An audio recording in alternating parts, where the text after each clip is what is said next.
우리 샬롬 3종 세트로 먼저 자신을 축복하고 전우자를 축복하고 설교하는 좀 저 자신을 또 축복해 주시는 시간을 가지시면 좀 좋겠습니다. 한번 우리 축복할까요? 시작. 샬롬. 전우자로도 샬롬. 저를 향해서요. 샬롬. 예. 세상은 알지도 못하고 줄 수도 없는 그 하늘의 평안함이 오늘도 예배함으로 시작한 우리 성도님들과 가정에 넘칠 수 있기를 주 예수 그리스도의 이름으로 축원합니다. 전 세계 각 나라마다 그 나라 국민들이 존경하고 사랑하는 영웅들이 있게 마련이죠. 예를 들어 미국 사람들에게 물어보면은 아브라함 링컨 대통령을 꼽을 겁니다. 영국 사람들에게 영웅을 물어보면은요, 엘리자베스 1세 여왕과 윈스턴 처칠을 꼽더군요. 몽골 사람들에게 물어본다면 땅 따먹기 1인자라고 할 수 있는 징기스칸이라고 할 수 있을 것 같고요. 요즘에 베트남으로 여행들 많이 가는데 베트남 사람들은 호치민 할아버지를 가장 존경하는 영웅으로 꼽습니다. 그런 의미에서 한국 사람들에게 묻는다면은 누구를 존경하는 영웅으로 뽑을까요? 적어도 두 사람이 나올 것 같은데 세종대왕과 더불어 저와 같은 성씨를 가지신 이순신 장군을 뽑을 수 있겠죠. 그런데 이 동일한 질문을 이스라엘 사람들에게 던진다면은 그들은 1초도 망설임 없이 세 사람을 꼽습니다. 따라서 해봅시다. 아브라함과 모세와 다윗. 예, 그래서 당신들은 누구를 존경하고 사랑하느냐라고 물어본다면은 그들은 항상 아브라함과 다윗과 모세를 가장 존경하고 사랑한다라고 우리들에게 답변을 합니다.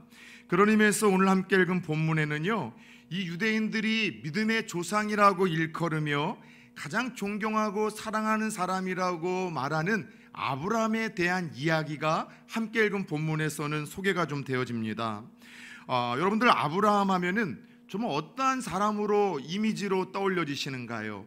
사실 우리가 교회 다니고 신앙생활하면서 아브라함만큼 익숙하고 많이 들었던 이름과 이야기는 없습니다. 그래서 아브라함 하면은 저마다 떠올려지는 어떤 이미지가 있을 거예요. 가장 대표적인 이미지는 독특하게도 모든 종교의 조상 아닙니까? 우리 개신교의 믿음의 조상도 아브라함이고요, 유대교의 믿음의 조상도 아브라함이고요, 심지어 기독교와 이게 적과 같은 묘한 느낌으로 가고 있는 이슬람의 여러분들 이 조상도 아브라함입니다.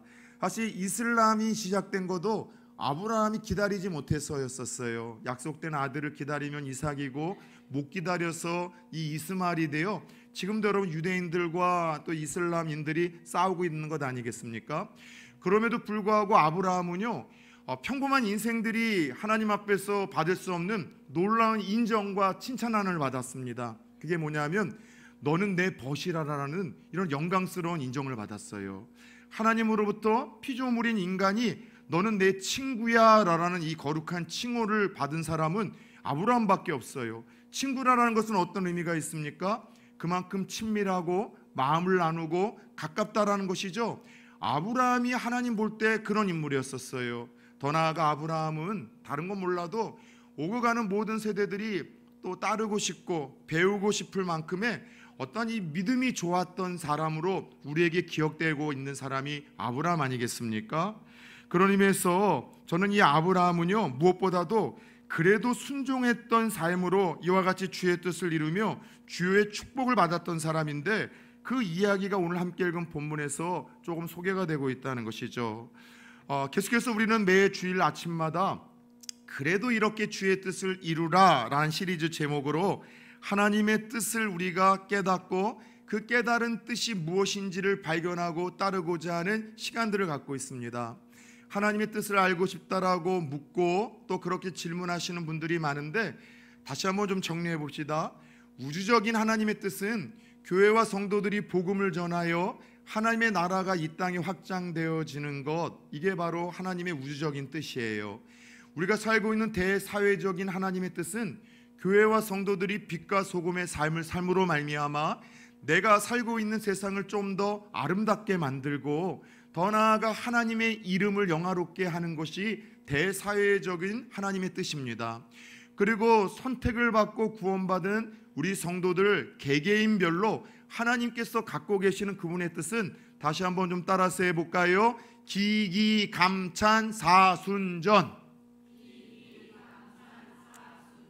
너무 놀라요. 그래서 그래도 기뻐하는 것, 그래도 기도하는 것, 그래도 감사하는 것, 그래도 전도하는 것, 죄송합니다. 그래도 또 우리가 찬송하는 것, 그리고 더 나아가 그래도 사랑하는 것이 하나님의 뜻이었고, 오늘 6번째 우리를 향한 하나님의 뜻은 따라 세웁시다. 그래도 순종하라. 그래도 순종하라는 거예요. 그런 의미에서 성경 인물들 중에 여러분 합리적이지 않고 하나님의 그 말씀과 명령이 좀 부담스럽고 두렵다 할지라도 그래도 순종함으로 주의 뜻을 이루며 하나님 앞에서 아름답게 쓰임받았던 인물이 누굴까 고민해 볼 때 오늘 여러분들에게 소개하고자 하는 아브라함이겠다 싶어서 오늘 아브라함에 대한 이야기를 좀 나누려고 합니다. 여러분 창세기 12장은 이 믿음의 조상이라고 일컫는 아브라함이 성경에 처음 등장을 하는 그런 말씀입니다. 하나님이 75세의 노인이 된 아브라함을 찾아오셨습니다. 성경 속에 기독교의 하나님은 항상 찾아오시는 하나님이에요. 타종교와 기독교의 이 차이점이 여기에 있다고 했습니다. 다른 종교는 인간들이 공로와 열심과 노력과 선행으로 그 신을 찾아가는 종교가 타종교예요. 그런데 놀랍게도 유독 이상하게도 기독교는요, 그 신이 자꾸 인간들을 찾아오셔요. 그래서 아담과 하와가 범죄했을 때에도 누가 먼저 찾아오셨어요? 하나님이 먼저 찾아오셨죠. 제자들이 예수님 배신하고 도망쳤을 때에도 그 실패의 현장에 누가 먼저 찾아가셨어요? 예수님이 찾아가셨죠. 그 이후로도 예수님이 제자들을 부를 때에도 먼저 찾아가셨죠. 모세가 사람 때려 죽이고 실패자로 도망쳤을 때에도 하나님이 먼저 호렙산으로 찾아가셨죠. 항상 기독교의 하나님은 찾아오시는 하나님이에요. 수가성이라는 곳에서 외로움에 정말 이 밤잠을 이루지 못하는 사마리아 여인을 예수님이 먼저 찾아가셨죠. 여리고성에서 여러분 왕따를 당하고 또 고독함을 느끼는 그 여러분 삭개오를 예수님이 먼저 찾아가셨죠. 하나님은 늘 먼저 찾아오시는 분인데 오늘도 이 예배를 통해서 각자가 처한 상황과 환경 속에서 말씀으로 찬양으로 또 그리고 여러분들 기도 가운데 찾아오시는 하나님을 느끼고 만나는 예배자들 될 수 있기를 예수의 이름으로 축원합니다. 자, 그렇게 75세에 아브라함을 먼저 찾아오신 하나님이 첫 번째 아브라함에게 어떤 말을 건네셨을까요? 오늘 함께 읽은 본문 창세기 12장 1절입니다. 여호와께서 아브라함에게 이르시되 너는 너의 고향과 친척과 아버지 집을 떠나 내가 내게 보여줄 땅으로 가라. 먼저 아브라함을 찾아오신 하나님은 아브라함에게 세 가지 명령을 좀 주시는데 세 가지로부터 좀 떠나래요. 너의 고향을 좀 떠나고 아버지 집을 떠나고 친척을 좀 떠나라.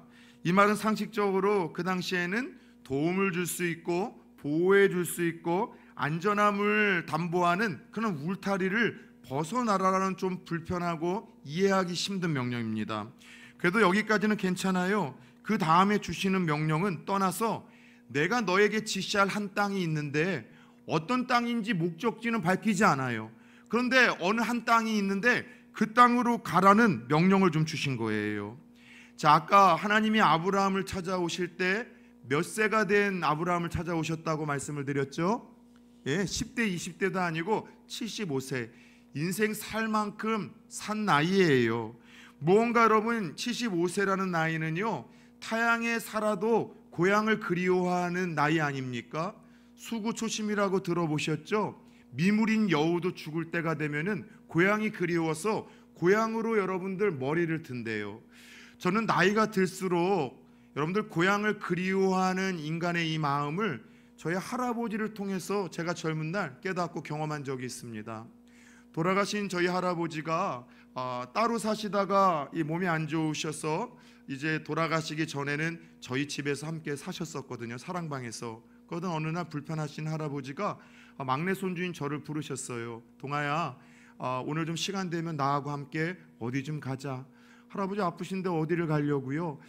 우리 김포 좀 가자. 이 김포라는 곳은 어딘가면 저희 할아버지가 태어나시고 자라온 곳이에요.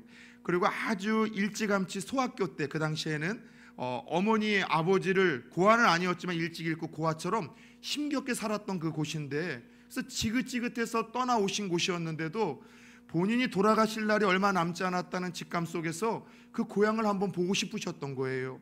그래서 할아버지를 제가 봉고차에 태워 그 고향으로 갔을 때 할아버지가 계속해서 이 차밖을 보시면서 이런 이야기를 하시더라고요. 야, 참 많이 바뀌었네. 참 많이 이렇게 여기가 바뀌었구나. 그러면서 아이고 여기는 그대로네. 아이고 여기는 옛날에 이런 일이 있었었는데 하면서 고향을 막 그리워하고 이렇게 애틋하게 추억하는 할아버지의 그 모습이 돌아가시고 나서도 오랜 세월 제 가슴 속에 기억이 되어 있어요. 여러분 무슨 말인 줄 아세요? 사람은 나이가 들면 들수록 고향에 대한 그 소중함과 가치가 더 큰 법이라는 것이죠. 아브라함은 어땠을까요?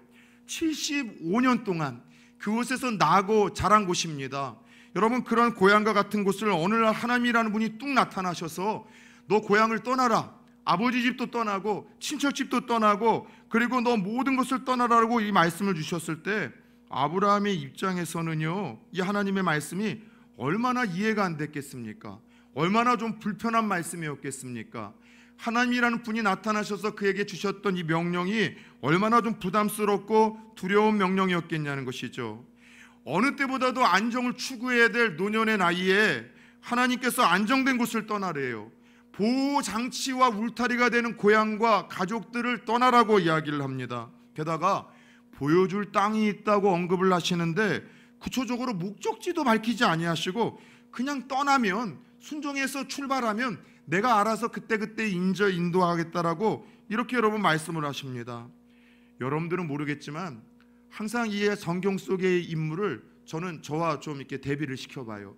내가 이 상황이라면 하나님 나타나신 거는 되게 막 감격적일 것 같아요. 그죠? 오늘 하나님 나타나서 동아야 하고 나를 부르시고 나에게 말을 건네신다면 얼마나 이게 감격스럽고 상상만 해도 여러분들 기쁜 일입니까? 그죠? 전우자로 한번 인사합시다. 당신도 그렇지요? 네, 그렇죠. 우리 가운데 근데 하나님 나타나면 기절 초풍하실 분들도 있을지 모르겠어요. 없는 줄 알았었는데 진짜 살아계시네요. 왜냐하면은 그런 여러분은 실천론적 무신론자가 교회 안에 많기 때문이에요. 이따가도 잠깐 다시 한번 언급하겠습니다. 그런데 그렇게 나타나신 하나님이 감격도 잠깐이죠. 오늘 저에게 이런 명령을 하는 거예요. 세상 이 좋은 부산 초원교회 성도님들을 놔두고 너 목회지를 다른 곳으로 좀 옮겨라. 또 옮겨야 될 그곳이 되게 불편한 거예요. 가면은 뻔히 제가 고생길이 훤한 곳이에요. 그런 곳으로 옮기다고 한다면은 이 말씀이 여러분 되게 불편한 것 아니겠습니까? 부담스러운 것 아니겠습니까? 여러분들의 상황으로 한번 대입해 봅시다. 지금 조금 먹고 살만한 직업을 좀 가지고 있어요. 근데 하나님께서 어느 날 갑자기 나타나셔서 하는 얘기가 너 이직해라. 다른 거 한번 해보라는 거예요. 남경진 집사님한테 의사하지 말고 갑자기 이 전기장판 판매를 한번 해보라고 하나님 말씀하시는 거예요. 이 명령에 어떻게 순종할 수 있겠습니까? 이렇게 대비해 보면 확 느낌이 온다니까는요. 이해도 안 되고 합리적이지 않은 거죠. 거기다가 내 삶의 중심이라고 할 수 있는 모든 관계를 끊고서 여러분 새로운 만남을 위해서 출발하라고 명령을 하신다면 저는요 너무나 이 명령이 불편할 거예요. 두려울 거예요. 상당히 여러분들 비상식적이라 그 하나님의 이야기를 귀담아 듣지 않을 것 같습니다. 만약 하나 하나님 명령에 순종하려고 할 때 여러분 주변 사람들이 어떻게 반응하겠습니까? 미쳤다고 이야기를 하겠죠. 정신 나갔다고 이야기하지 않겠습니까? 궁금한 것은 그렇죠. 성경의 하나님은 항상 합리적이신 분이셨어요. 상식적이신 분이셨어요. 그런데 왜 아브라함에게 나타나서는 그분의 여러분 일관성 있는 상식과 합리적인 것을 다 깨고 왜 비상식적이고 비합리적인 명령을 내리셨던 것일까요? 도대체 그의 여러분 삶의 중심과 전부라고 할 수 있는 아버지와 친척과 고향집을 떠나라는 이 명령에는 어떤 하나님의 의도와 의미가 있었던 것일까요? 여러분 우리는 하나님이 비합리적이고 상식적이지 않은 우리의 이성으로서는 이해가 안 되는 부담스러운 명령을 주실 때에도 우리가 그 상황 속에서도 붙들어야 될 여러분 진리는 이거예요. 하나님은 따라 세웁시다. 좋은 걸 주시기 위해서 명령하신다. 더 좋은 걸 주시기 위해서 명령하시는 거예요. 뭔가 더 좋은 거를 움켜주고 싶은데 다른 걸 쥐고 있으니까는 하나님이 좋은 걸 주시더라도 그걸 잡을 손이 없는 거야. 그래서 그걸 여러분 내려놓고 더 좋은 걸 주시기 위해서 내려놓으라고 하는데 우리 그걸 못 내려놓는 거예요. 여러분 그럴 때 있지 않습니까? 아이들이 어렸을 때 제일 여러분들 불편한 한 장소가 있어요. 두려운 한 장소, 마트의 장난감 코너입니다. 그 코너가 보일 때는 되도록 여러분들 이렇게 아이의 이 시선을 다른 데로 향하게 해서 빨리 지나야 돼요. 지뢰밭이에요. 거기 가면 애들이 막 골라요. 이거도 고르고 저거도 골라요.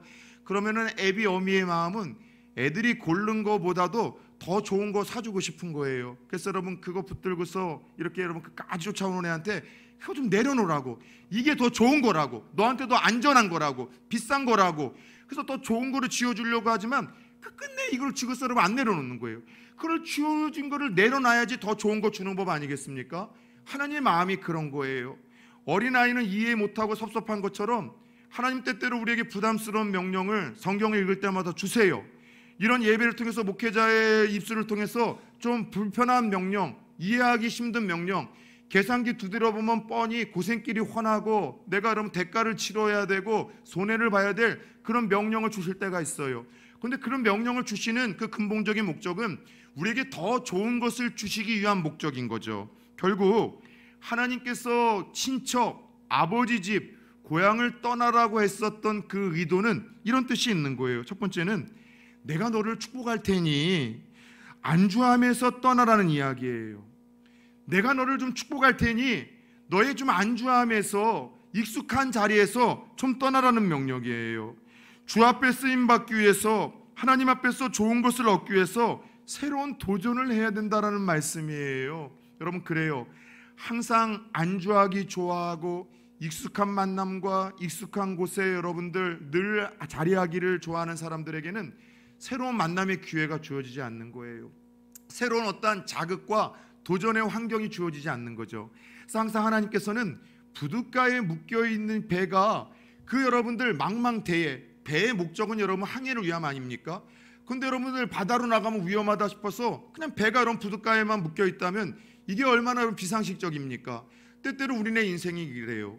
하나님 우리에게 생명을 주신 것은 더 많은 것을 경험하기를 원하고 더 많은 영향력을 끼치기를 원하고 더 많은 것을 우리가 하나님 앞에서 얻기를 원하세요. 그런데 우리는 늘 두렵고 불편하다는 이유로 항상 익숙한 거에 안주함에 편안함에 묶여서 조금 더 여러분들 우리는 도전하려고 하거나 새로운 시도를 하려고 하거나 또 출발을 하지 않으려고 하는 그런 본성이 인간의 죄성 가운데 자리 잡고 있어요. 따라서 하나님이 명령을 하신 것은 내가 너를 축복할 테니 좀 안주함에서 이제 벗어나라, 익숙함에서 좀 벗어나라는 새로운 도전을 하라는 그 이야기예요. 더 나아가 이 명령은 내가 너를 축복할 테니 좀 우상의 자리, 그리고 죄 짓는 자리, 악한 영향력을 받는 그 교제로부터 떠나라라는 말씀이에요. 하나님 우리에게 무언가를 더 주기를 원하세요. 좋은 거를 주기를 원하세요. 새로운 것을 시작하기를 원하시는데 항상 어떤 우상 숭배의 자리, 죄 짓는 자리, 악한 영향력을 받는 그 교제에 있다 보니 그 새로운 것들을 주려고 해도 우리는 누리지 못할 때가 많기에 하나님이 아브라함에게 이런 명령을 주시는 거예요. 자, 하나님이 아브라함에게 떠나라고 말씀하셨던 그의 고향은 갈대아 우르라라는 곳입니다. 이제 세월이 지나서 고고하게 발전을 하다 보니까 아브라함의 고향인 갈대아 우르가 실제로 여러분들 발견이 됐고 그 당시 여러분들 발견되었었던 모습만을 보더라도 그 고대에 적어도 2층 건물이 있을 만큼 문명이 발전한 도시였었습니다. 그러면 사람이 사는데 시골보다는 도시가 더 편안한 법 아니겠습니까? 가끔가다 저는 즐겨보는 프로 중에 하나가 나는 자연인이다. 그런데 우리 나이 드신 남자분들은 다 좋아하시더라고요. 남자들의 로망은 은퇴한 후에 섬이나 산속 깊은 데 가서 움막 짓고 편안하게 이렇게 살고 싶어 하는 거거든요. 근데 그때마다 늘 긴장하는 한 여인이 있으니 제 아내예요. 그래서 그걸 보면서 나도 저기서 저렇게 살고 싶다고 할 때마다 항상 아설하고 그러면서 항상 이렇게 못을 박습니다. 나는 안 따라간다고, 혼자 가라고. 예, 저를 사랑하지 않아서가 아니라 여러분 도시의 삶이 더 익숙하고 편한 법 아니겠습니까? 아브라함도 그랬던 거예요. 그런데 왜 이곳을 떠나라고 했는가 하면 이렇게 문명이 발전을 한 곳이었었지만 우상 숭배가 지극히 심한 우상의 도시가 여러분들 이 갈대아 우르라는 곳이 밝혀졌어요. 게다가 아브라함의 아버지는 이름이 데라라는 사람이었는데 이 사람의 직업이 무엇이었는가 하면은 성경에는 직접 밝히진 않지만 여러분 내려오는 전승에 의하면 이 갈대아 우르라는 곳에서 우상을 만들어서 파는 사업가였었습니다. 그래서 여러분들 우상을 만들어 파는 그 사업가, 온 가족이 믿지 않는 가운데 아브라함 한 사람만 여러분 예수를 믿기 시작했고 하나님을 믿기 시작했습니다. 이런 우상 숭배가 가득한 도시에서 우상을 만들어 파는 그 사업가 아버지 믿과 그 가정에서 아브라함이 여러분들 평생을 산다면 그가 어떻게 더 위대하게 또 하나님의 나라를 위해서 쓰임받을 수 있겠습니까? 만남과 상황과 둘러싼 환경 때문에 그에게는 한계가 있었을 거예요. 여러분, 우리 가운데도 그런 분들이 있잖아요. 온 가족들, 친척들이 다 타종교예요. 그냥 타종교만이 아니라 불교의 심취가 되어 있거나 샤머니즘의 심취가 되어 있는 가족들 가운데 하나님의 특별한 섭리하심으로 먼저 예수 믿는 분들이 있어요. 우리 청년들 중에도 그렇잖아요. 가족들이 다 여러분 타종교에 심취해 있는데 혼자서 예수를 믿어요. 여러분들, 누군가의 격려와 가족들의 지지로도 신앙생활 올바로 하는 것이 쉽지 않은데 온 일가 친척들, 내 가족들이 여러분들 신앙에 반대하고 있는데 나 혼자 예수를 믿고 열심히 믿는다는 건 이것은 몇 배로도 힘들고 어려운 일이에요. 그래서 특별히 우리 교회 성도님들 중에 가족들이 믿지 않는 가운데 여러분이 어느 날 뜻하지 않은 만남이나 사건이나 하나님 주신 감동을 인하여 교회에 나와 예수 믿기로 시작한 이들이 있다면 하나님 오늘 이 본문 속 주인공처럼 아브라함으로 선택하신 거예요. 여러분들 통해서 먼 훗날 온 일가 친척들과 후손들이 예수를 믿으며 믿음의 명문 가정 되어지는 은혜가 주어질 줄을 믿습니다. 그런 은혜가 있기를 축복합니다. 그런데 오늘 아브라함은 특별히 하나님이 위대하게 쓰셔야 되는데 이런 환경에서 벗어나지 아니하면은 쓸 수가 없었던 거예요. 결국 그가 이런 곳에서 받을 수 있는 영향력이 어떤 것이었겠습니까?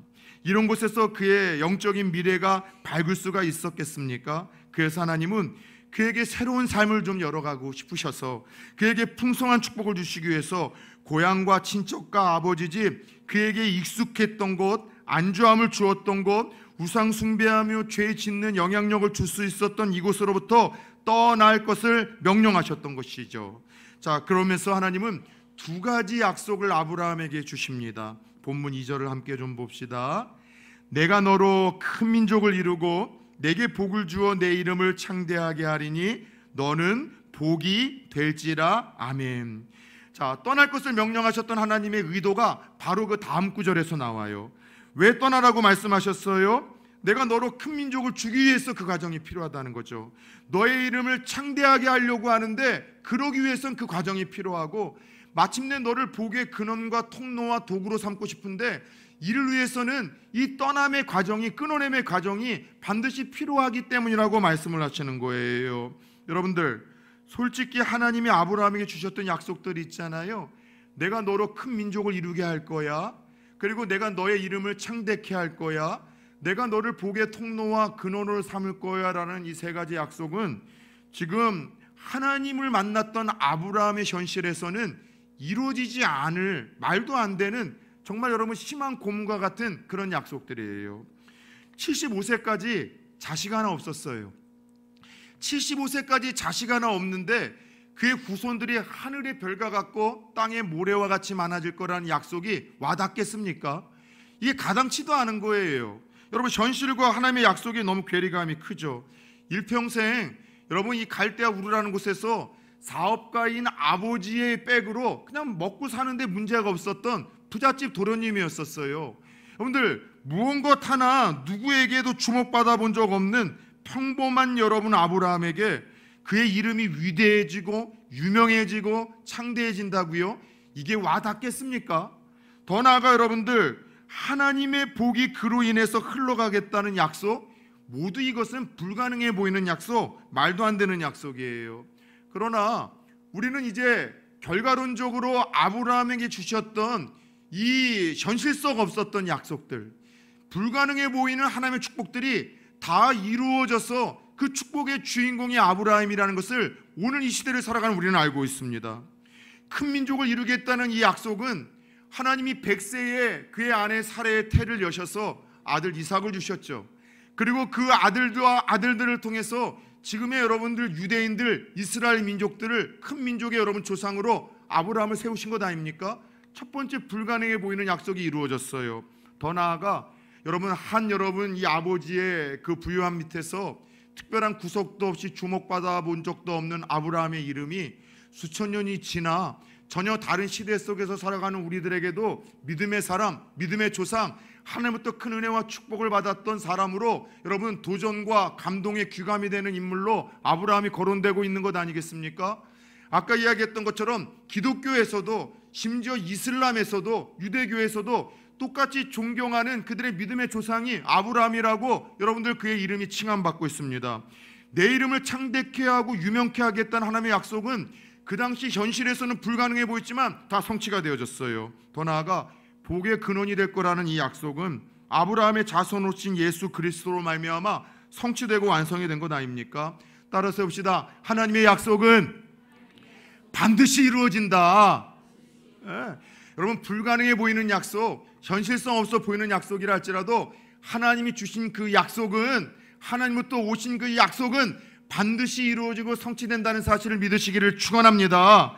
그렇다면 도대체 아브라함의 어떤 믿음이 불가능해 보이던 하나님의 약속과 이 복들을 성취케 했었던 것일까요? 첫 번째 그 이유와 비결은요, 그래도 순종했었던 그의 삶임을 하나님은 오늘 아브라함의 생애를 소개하며 우리들에게 알려주고 있는 거예요.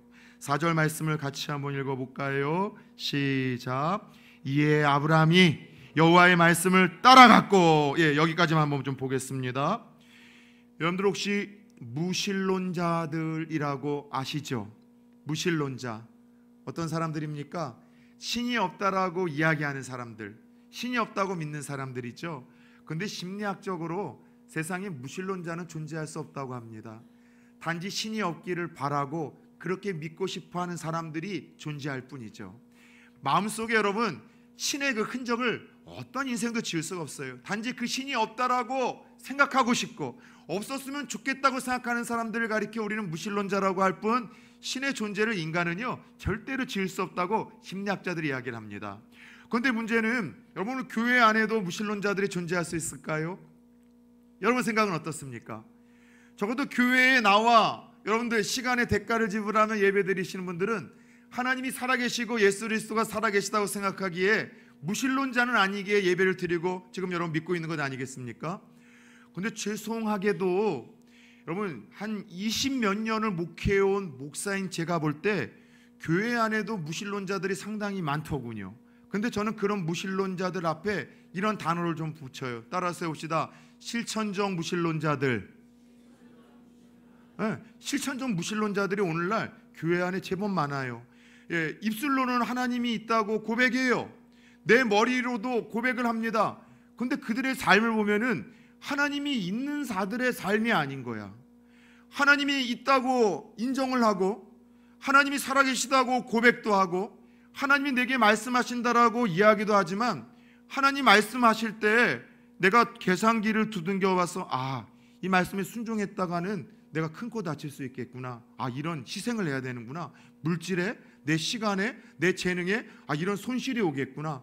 이 말씀에 순종했다가 내 세상에서 웃음거리 되고 내가 잘 만들어 놓은 이 인간관계 속에서 상당히 이상한 사람으로 좀 비칠 수 있겠구나. 그래서 여러분들 하나님을 믿기도 하고 하나님의 말씀이 오늘날 내게도 선포가 된다라고까지 믿지만 들려진 그 말씀에 취사 선택해서 여러분 순종하지 않는 사람들, 저는 실천적 무신론자라고 이야기를 합니다. 안 믿는 자와 별반 다를 바가 없다는 것 아니겠습니까? 전후좌우로 주무시는 분들 깨우시면서 이렇게 합시다. 총교회는 하나도 없어요. 총교회는 하나도 없지만 이전교회는 그 실천적 무신론자들이 있어요. 여러분 아브라함도 그렇지 않았겠습니까? 하나님 만났어요. 그분의 음성도 들었어요. 근데 그 명령이 어떤 명령이라고요? 합리적이지도 않고 합당하지도 않고 자기가 그동안 누려왔었던 보호와 안전함을 다 여러분 내려놓아야 되는, 자칫하면 생명을 여러분들 위협을 느낄 수도 있는 그 말씀이 여러분 얼마나 불편했겠습니까? 근데 아브라함은 어떻게 했대요? 여러분 그래도 순종했다라고 4절에서 이야기를 해요. 믿기지 않지만 불편했지만 두려웠지만 그래도 말씀을 따라갔다고 이야기를 하는데 이것이 아브라함의 가장 첫 번째 위대함이었었어요. 사실 아브라함은 힘들어서 고난을 당해서 고향 떠난 것 아닙니다. 마지못해서 떠날 상황이라면 그래도 수월했을 거예요. 오히려 정반대의 상황에서 그래도 순종했던 거예요.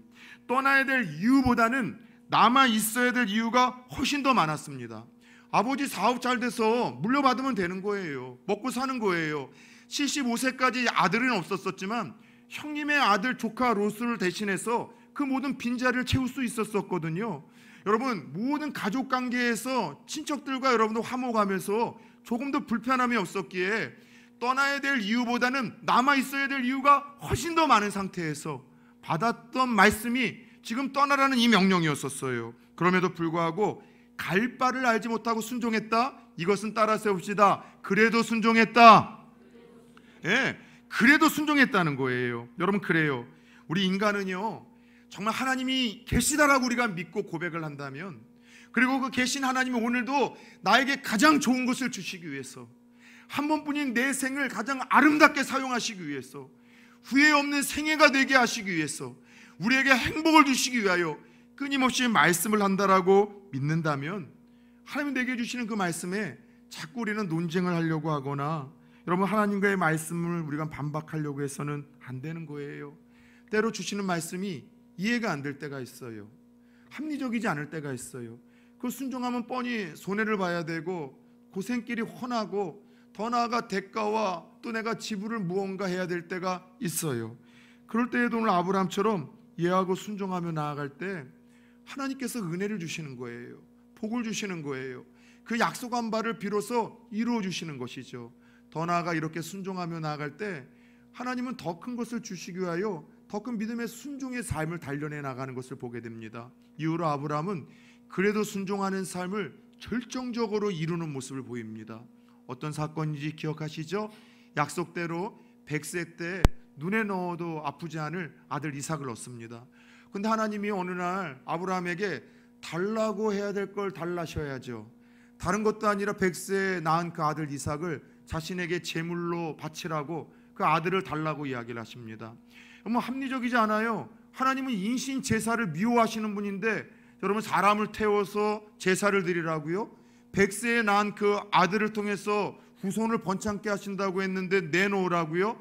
그런데도 이 말도 안 되는 하나님 명령에 아브라함이 어떻게 해요? 그래도 순종함으로 하나님의 뜻을 이루게 되었고, 그때서야 하나님이 아브라함아, 아브라함아, 내가 내 독자 이삭보다도 나를 더 사랑하는 줄 알았다 말씀하시며, 의롭다 말씀하시고, 믿음의 조상으로 그를 여러분들 추앙하시고 약속대로 그의 후손들을 오늘날까지도 축복하신 것 아니냐는 것이죠. 여러분, 그래요.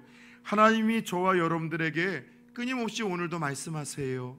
더 좋은 거 주시려고, 더 풍성한 세상을 경험케 하시려고, 더 우리를 위대하게 쓰시려고 끊임없이 우리에게 성경을 펼 때마다 말씀하시고, 이렇게 예배 때 목회자를 통해서 설교를 통해서 말씀을 하세요. 때로 내게 일어난 작은 사건과 사고를 통해서도 내게 말씀하실 때가 있어요. 그럴 때 혹시 그 음성 속에서 하나님이 내게 버리라고 하는 우상의 이야기가 있지는 않습니까? 하나님보다 더 사랑하는 것, 하나님보다 더 의지하는 것, 하나님보다 내가 더 두려워하고 의식하는 것, 그게 오늘날의 나의 우상인데 그 우상 버리라는 하나님의 음성이 요즘에 들리진 않습니까? 혹은 하나님이 놓으라고 말씀하시는 죄악된 습관이 있지는 않습니까? 내가 너를 좀 축복하고 싶은데 그 고질적인 좀 죄 좀 이제 끊어버리면 안 되겠냐? 내가 너의 가문을 좀 축복하고 싶고 자녀를 축복하고 싶은데 나와 너 사이에 그 복을 흘러가게 만든 일에 늘 이 걸림돌이 되고 장애물이 되는 그 좀 죄악을 이제 좀 끊어버리면 안 되겠느냐? 하나님 말씀하시는 죄악의 습관이 있지는 않습니까? 더 나아가 하나님이 이제는 좀 축복하고 싶은데 너 좀 그 잘못된 만남, 좀 떠나라고 하는 만남이나 끊으라고 하는 만남, 그런 것이 있지는 않습니까? 만약 있다면 따라 세웁시다. 흉내라도 냅시다. 예. 오늘 본문에서 감동이 되는 부분은 아브라함이 그래도 순종했잖아요. 이해가 안 되고 힘들고 말도 안 되지만 그래도 순종했지만 자주 얘기했던 것처럼 완전한 순종은 아니었어요. 3분의 1쪽짜리 순종이었었습니다. 아버지 집 떠나고 고향 떠나고 친척을 떠나라고 했는데 고향 갈대아 우르는 떠났는데 아버지 데리고 갔어요. 조카로 친척도 다 데리고 갔어요. 그런데 여러분들, 너무 놀라운 것은 흉내만 냈었던 순종임에도 불구하고 하나님께서 이 아브라함의 발걸음을 귀히 여기셨던 거예요. 자주 얘기했던 것처럼 한 번만 더 따라 세웁시다. 순종은 흉내만 내도 복이 된다. 오늘 하나님이 저와 여러분들에게 말씀을 통해서, 마음의 감동을 통해서 이제는 내려놓으라고 하는 죄악들, 끊어보자고 하는 잘못된 습관들, 이제는 깨트리라고 하는 그 우상들이 있다면 오늘 예배를 통해서 딴지를 거거나 논쟁을 펼치거나 반박하는 것이 아니라 오늘 온전치 못한 순종이라 할지라도 그래도 순종함으로 말미암아 오늘 이 시대 또 찾으시는 또 다른 아브라함이 될 수 있기를 예수의 이름으로 축원합니다. 가끔 저에게 그런 기도 제목을 요청하시는 분들이 있어요. 저는 그 마음을 압니다. 정말 하나님을 더 사랑하고 싶고 가까이 하고 싶고 소중한 것을 붙들기 위한 기도 제목이죠.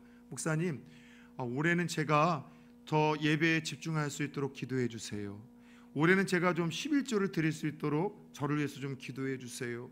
올해는 제가 좀 기도 생활을 열심히 할 수 있도록 저를 위해서 기도해 주세요. 올해는 제가 좀 전도하는 일에 힘을 쓸 수 있도록 저를 위해서 기도해 주세요. 저는 그런 이야기를 들으면 좀 못돼 먹은 목사인지 화가 나요. 그게 기도할 거리입니까? 하나님께서 그거 하라고 그런 감동을 주셨기에 그런 마음이 든 거잖아요. 순종하면 되는 거예요. 기도하라고 했으면 기도하면 되죠. 목사를 통해서 하나님이 그 말씀을 주실 때는 못 살게 굴기 위함입니까? 기도하면은 그 가정의 기도 제목과 마음의 소원을 알아요. 근데 목사의 감동을 줄 때가 있어요. 요거 기도하면 하나님 주실 것 같아서 좀 기도해 보세요. 치료하실 것 같은 감동이 있는 거예요. 태의 문을 여실 것 같은 감동이 있는 거예요. 그 감동은 목회를 하면서 하나님 주실 때는 거의 여러분 틀리지가 않거든요. 그런데 여러분 기도만 해달라는 거예요. 순종하면 되는 거예요. 드리라고 하면 드리면 되고, 목숨 걸라고 하면 걸면 되고, 멈추라고 하면 멈추면 되고, 가라리면 가면 되는 거예요. 여러분들, 하나님이 우리에게 말씀하실 때 그렇게 역사할 거라고 자꾸 착각하십니까?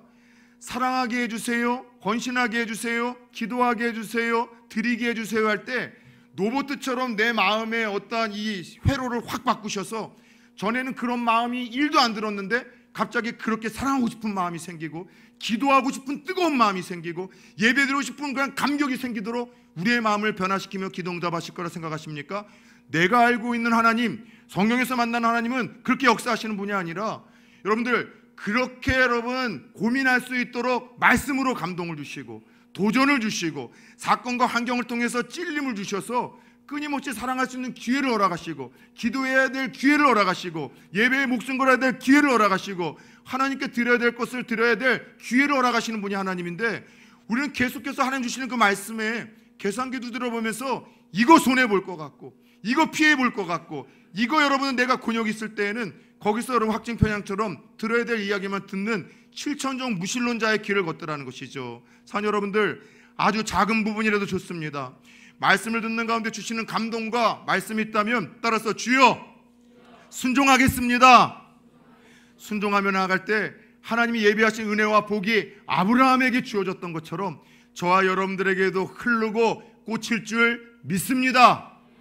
끝으로 오늘 아브라함의 어떤 믿음이 불가능해 보이던 하나님의 약속과 복을 성취하게 했던 것일까요?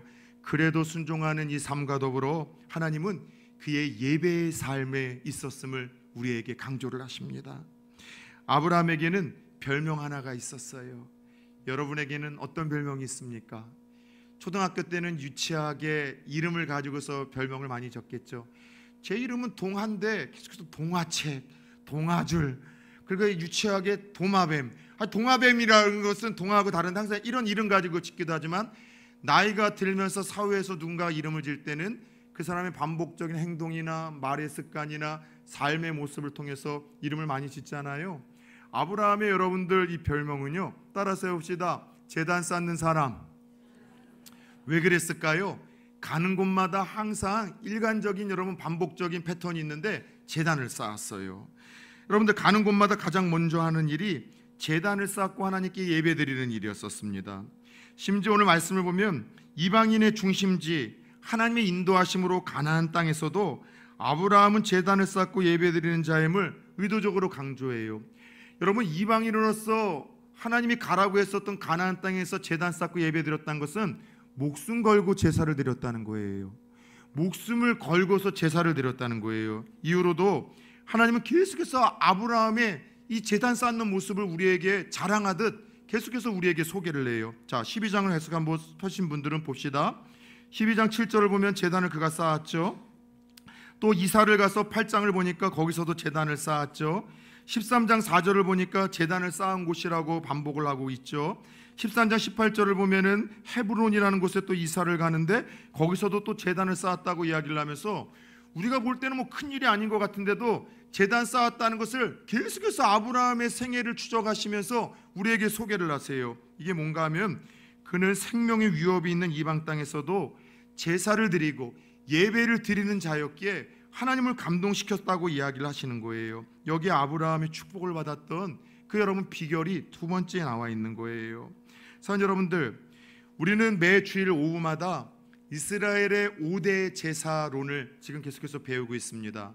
그래서 번제, 소제, 화목제, 속제제, 속건제가 성경에서 상당히 많은 부분, 또 신약에서도 언급되는 것은 그만큼 중요하기에 너희가 알아야 된다는 하나님의 의도가 있기에 이 5대 제사에 대해서 알아야 되는데 오늘날 교회에서 잘 안 가르쳐요.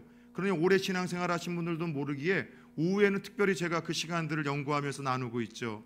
우리는 지난주까지 번제, 소제, 화목제를 나눴습니다. 그런데 제사로는 제예배론인데 하나님이 어떠한 예배를 받으시는지에 대해서 3대 제사까지 중요하게 반복하시는 것 하나가 있어요. 어떤 제물을 받으시는가 하면 따라서 봅시다. 흠없는 제물, 고운 가루. 이게 어떤 의미라고요? 예배라고 다 하나님 받으시는 거 아니에요. 우리 입장에서는 떼우고 드렸다고 생각하지만 하나님 나라 갔을 때 난 너희 예배 받은 적이 없다라고 하나님 손수리 치는 그런 충격적인 일이 벌어질 수 있습니다. 제사를 통해서 하나님은 흉내만 낸다고 제사 안 받으셨어요. 반드시 받으시는 제사, 기쁘게 흠양하시는 제사는 흠없는 제물과 고운 가루. 이게 어떤 의미인가 하면 가장 좋은 것이었었어요. 가장 우선적인 것이었었어요. 예배는 그런 거예요. 내가 써야 될 시간 다 쓰고 주일날 시간이 짜투리로 남을 때 드려주는 예배, 하나님 그거 안 받으시는 거예요. 내가 여러분 일상에서 가장 중요한 것들이 있다 할지라도 주일날만큼 우선순위로도 목숨 걸고 드리는 예배, 그 예배에 감동받으시는 거예요. 내가 여러분 쓸 거 다 쓰고서 하나님께 드린다는 거, 물론 그거도 안 드리는 사람들보단 귀한 거지만 하나님 그런 제물 안 받으신대요. 흠없는 것, 고운 가루, 가장 좋은 것, 가장 가치 있는 것을 우선시로 드릴 때 하나님 받으신다는 거예요. 여러분 잘 들으십시다. 코로나 이후로 한국 교회가 직면하고 있는 가장 큰 문제는 예배가 흔들리고 있어요. 여러분들 그때와 지금은 다릅니다. 이상하게도 예전 우리 믿음의 선배들은 아브라함도 그랬어요. 이방 땅에서 제사를 드린다는 것은 죽을 수도 있는 목숨 거는 예배였었고, 우리나라 일제시대에도 여러분 6.25 때에도 죄다 순교하신 분들의 공통점이 뭐냐면 예배를 포기하지 못했기 때문에 예배에 목숨 걸다가 여러분 죽으시고 이 나라를 지켰던 거예요. 그런데 오늘날 예배가 너무 여러분 소홀히 여겨졌어요. 내가 해야 될 일이 있으면 얼마든지 포기할 수가 있습니다. 바쁘면 내려놓을 수 있어요. 아프면 내려놓을 수 있어요. 여러분 그 예배가 온전히 하나님을 감동시킬 만한 예배가 될 수 있을까요? 저는 모르겠습니다. 그런데 제 짧은 생애 속에서도 28년하는 목회 속에서 얼마나 많은 성도들과 제자들이 스쳐 지나갔겠습니까?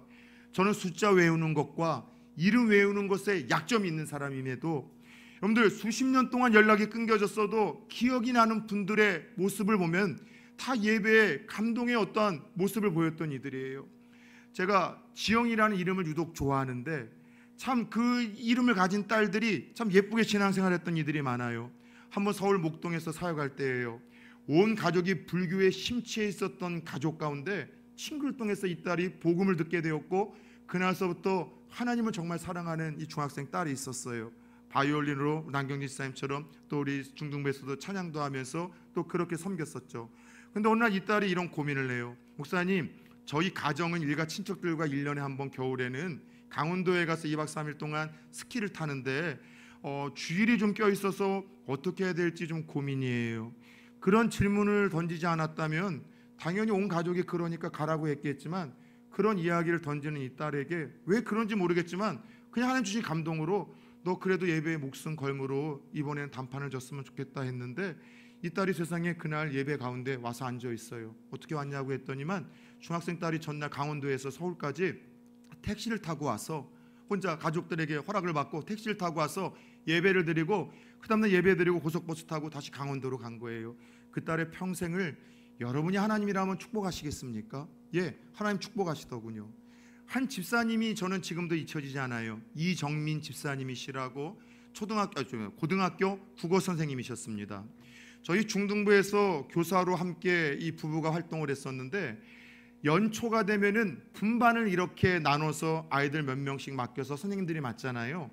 근데 무디반이라고 해서 이 선생님은 연초에 반을 하나도 안 맡아요. 그냥 아무도 없이 처음 시작을 해요. 그래서 자기네 학교에서 반 아이들 전도해서 늘 그렇게 해마다, 제가 5년 동안인가 3년 동안 사역했을 때 해마다 2번, 3번 정도 분가를 시켜요. 얼마나 학교에서도 실력이 있고 성품이 좋고 사랑이 많으신지 믿지 않는 학부모들이 오히려 내 아이 선생님처럼 교회 나가면 좀 안 되겠냐고 이야기를 해서, 그래서 교회에 애들을 데리고 와요. 여러분들 정말 아름답죠? 근데 이 선생님이 어느 날 신호를 대기하고 있다가 뒤에서 차가 여러분들 부딪혀가지고 달려와서 교통사고가 당하셔서 입원을 하셨어요.